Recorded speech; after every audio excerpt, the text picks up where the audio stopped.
ჩვენ ახლა ვიმყოფებით საქართველოს პარლამენტის შენობის სადაც მოქალაქეები უკვე შეკრებილები არიან, აქ არის 1000-ობით მოქალაქე, რომელიც მოვიდა იმისთვის, აქ რომ შეხვდეს ახალ წელს საპროტესტო აქციაზე, დღევანდელ დღეს ქვია ახალი წლის ჯადოსნური პროტესტის ღამე.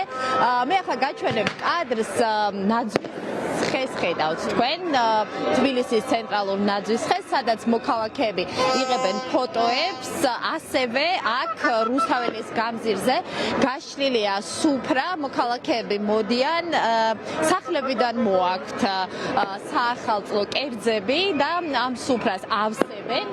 როგორც ისინი ამბობენ, პროტესტი არ წყდება და მნიშვნელობა არ აქვს, ეს დღესასწაული იქნება, ახალი წელი იქნება თუ შობა იქნება, ისინი მაინც განაგრძობენ პროტესტს და აპირებენ დღეს საპროტესტო აქციაზე შეხვდნენ ახალ წელს. ისინი ასევე ამბობენ, რომ 34 დღეა უკვე დგანან საპროტესტო აქციაზე და არ ავიწყდება, მიუხედავად იმისა, რომ დღეს სადღესასწაულო განწყობაა და დღევანდელი აქცია ძალიან გამოირჩევა წინა 33 დღისგან, მათ არ ავიწყდებათ, რომ არიან დაკავებულები მოქალაქეები, ისინი დააკავეს სწორედ საპროტესტო აქციებში მონაწილეობის გამო, ზოგი საპროტესტო აქციაზე, ზოგი სახლებში, ზოგი ქუჩაში იმისთვის, რომ ისინი მონაწილეობენ საპროტესტო აქციებში და ისინი ცდილობენ გაამხნევონ ეს მოქალაქეები და აცხადებენ, რომ არ ივიწყებენ მათ. მე შეგახსენებთ, რომ 500-მდე ადამიანი დააკავეს საერთო ჯამში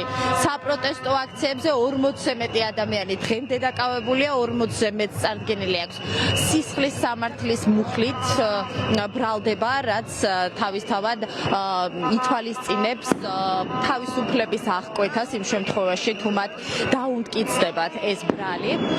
მოქალაქეები შეკრებას განაგრძობენ, თავისუფლების მოედნის მხრიდანაც მოდიან და ასევე რესპუბლიკის მოედნის მხრიდანაც იკრიბებიან მოქალაქეები, ისინი აპირებენ, მათი ნაწილი აპირებს, რომ ახალ წლამდე მოვიდეს და აქ შეეგებოს 2025 წელს, ნაწილი კი აპირებს უკვე 12 საათის დადგომის შემდეგ მოვიდეს რუსთაველის გამზირზე. ჩვენ ვესაუბრეთ აქ მოქალაქეებს, კითხეთ მათ რა არის მათი აქ მოსვლის მთავარი მიზანი დღეს, ახალი წლის ღამეს, რატომ გამოვიდნენ ისინი და რატომ არ არიან დღეს საკუთარ სახლებში, ამ დღესასწაულზე, როცა ტრადიციულად ადამიანები სახლში ატარებენ ხოლმე და ჩვენ მათგან მივიღეთ პასუხები, მე შემიძლია კომენტარები ახლა პირდაპირ ეთერში შემოგთავაზოთ. წინააღმდეგობა გრძელდება, მან არ იცის არც ახალი წელი და არც სხვა დღესასწაულები, იმიტომ რომ ჩვენი მთავარი ამოცანა არის დღეს ქართული ოცნების რეჟიმის დამარცხება და თუ რამე აღსანიშნია, მოდი მაშინ ერთად აღვნიშნოთ. აი აქ მეგობრების ორგანიზებით სუფრა იშლება, ასევე ბევრი სხვადასხვა ღონისძიება არის დღეს დაგეგმილი ქალაქში და მოკლედ საქმე არის ის, რომ წინააღმდეგობა გრძელდება, პროტესტი გრძელდება და რაც ყველაზე მთავარია, ჩვენ არ გვავიწყდება ის პოლიტპატიმრები, რომლებიც დღეს ახალ წელს ხვდებიან საპატიმრო დაწესებულებაში.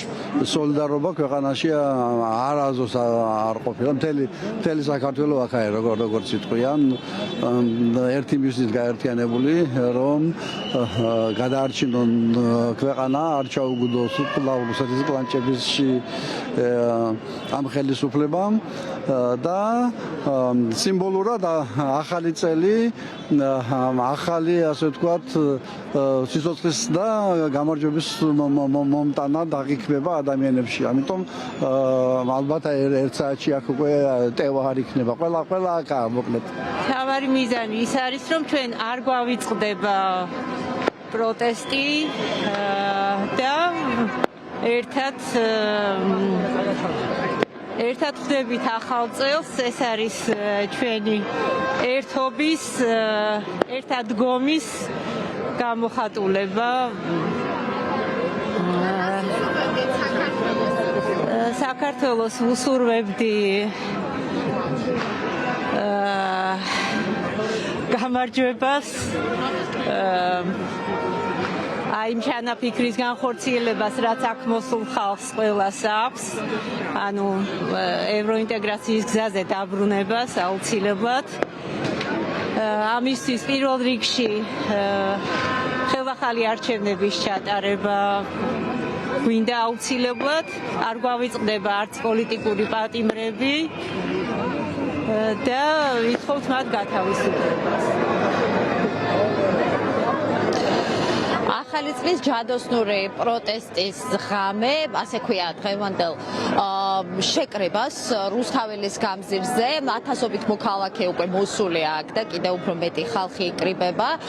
როგორც დღეს გავრცელდა ცნობები, დაგეგმილია კონცერტი ახალი წლის დადგომამდე და ასევე მეღვინეები გეგმავენ საკუთარი პროდუქციის გამოფენას და აქ მოსული ხალხისთვის ღვინოების გასინჯვა იქნება ცხადია ახალი წლისთვის მათ უბრალოდ შეეძლებათ რომ გასინჯონ სხვადასხვა ღვინის მარნის, პატარა ღვინის მარნის ნაწარმი.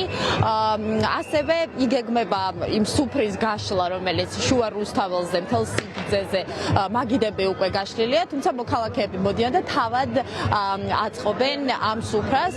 შეგახსენებთ, რომ რამდენიმე კვირის წინ დაიგეგმა, რომ მოქალაქეები, რომლებიც იდნენ საპროტესტო აქციაზე, აპირებდნენ, რომ იმ შემთხვევაში, რა თქმა უნდა, თუ არაფერი შეიცვლებოდა ახალ წლამდე, ისინი მდგარიყვნენ ერთად რუსთაველის გამზირზე კვლავ საპროტესტო აქციაზე და შეხვედროდნენ ერთად ახალ წელს. მათი მოთხოვნები უცვლელია, ისინი ითხოვენ ქვეყნის ევროინტეგრაციის გზაზე დაბრუნებას, ხელახალი არჩევნების ჩატარებას და იმ ადამიანების გათავისუფლებას, რომელიც აქციებზე ან აქციებში მონაწილეობის გამო დააკავეს. 500-მდე ადამიანი დააკავეს სულ ამ პერიოდის განმავლობაში, თუმცა 40-ზე მეტი ადამიანი დღესაც არის საპატიმროში და ახალ წელსაც შეხვდება საპატიმროში. ჩვენ გამოშვების მიმდინარეობისას, რა თქმა უნდა, კვლავ შემოგიერთდებით ახალ წლამდეც, ახალი წლის დადგომამდეც და უფრო ბევრ ინფორმაციას მოგაცნით დღევანდელი ახალი წლის ჯადოსნური პროტესტის ღამის შესახებ.